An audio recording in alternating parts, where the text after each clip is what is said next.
Bonjour à tous. Dans la précédente vidéo de notre formation John, nous avons donné cet exercice à faire. Dans la classe M-Utilisateur, créer la procédure login qui va vérifier les paramètres de connexion d'un utilisateur.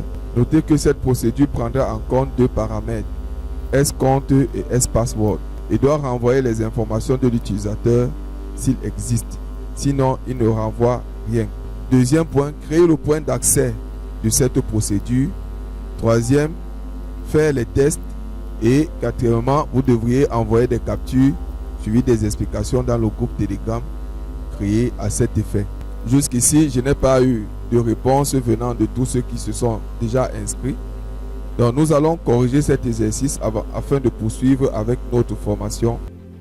De retour dans WinDev, nous avons créé la procédure login telle que demandée par l'exercice avec les paramètres S-compte et S-password. Bien sûr, vous pouvez créer cette procédure en dupliquant la procédure lecture. Cette procédure lecture qui lit un utilisateur, vous allez faire un copier comme ça et vous collez juste la procédure. Là, vous aurez une procédure dupliquée et vous allez prendre cette procédure dupliquée, changer son nom comme nous avons fait dans la vidéo précédente pour avoir une procédure globale login avec ces deux paramètres S-compte et S-password. Et là, vous allez modifier la structure de cette procédure de la manière suivante. Tel que vous voyez, vous définissez les deux variables.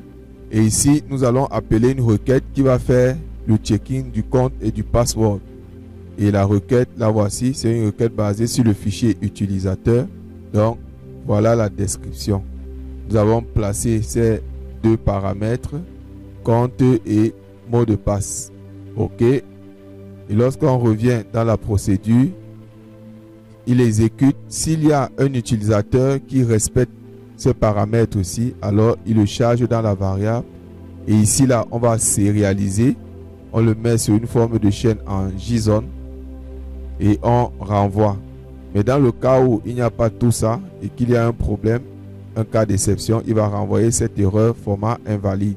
Donc maintenant, quand il lit dans la requête, s'il ne trouve rien, il va directement venir ici et comme S-utilisateur est vide, il va donc renvoyer un utilisateur qui a un ID 0 et ainsi de suite. Ceci va nous permettre dans le code sous WinDev mobile de savoir que si quelqu'un met son compte et son mot de passe et que on nous renvoie un ID égal à 0, alors on sait que son compte et son mot de passe sont erronés.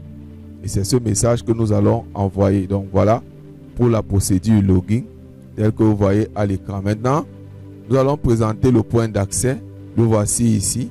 Voilà le point d'accès. Vous pouvez aussi dupliquer ce point d'accès, celui-ci.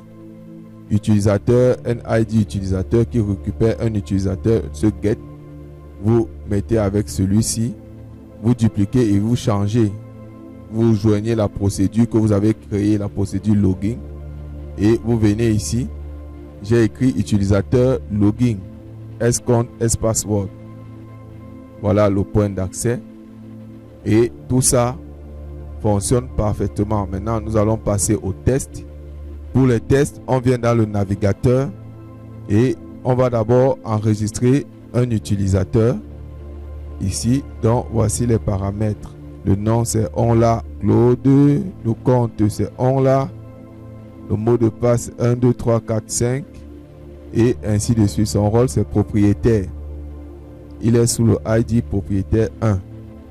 Voilà. Lorsqu'on va cliquer sur John API. OK. L'enregistrement s'est bien effectué. Ici. Maintenant, on a déjà son compte et son mot de passe. On va donc venir dans notre login ici, on va taper son compte et son mot de passe. Si on teste, il nous renvoie 0 et quand il nous renvoie 0, le compte est chaîne vide et ainsi de suite, c'est à dire que l'utilisateur n'existe pas. Et c'est vrai parce que ici il y a un G qui manque.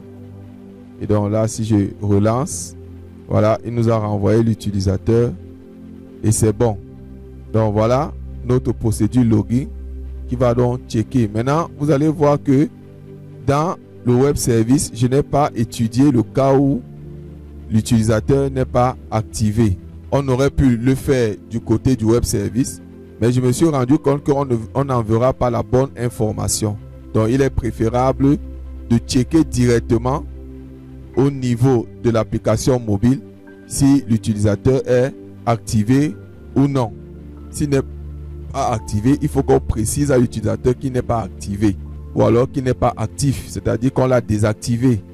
Et dans ce cas-là, il va juste voir son propriétaire pour que son compte soit réactivé.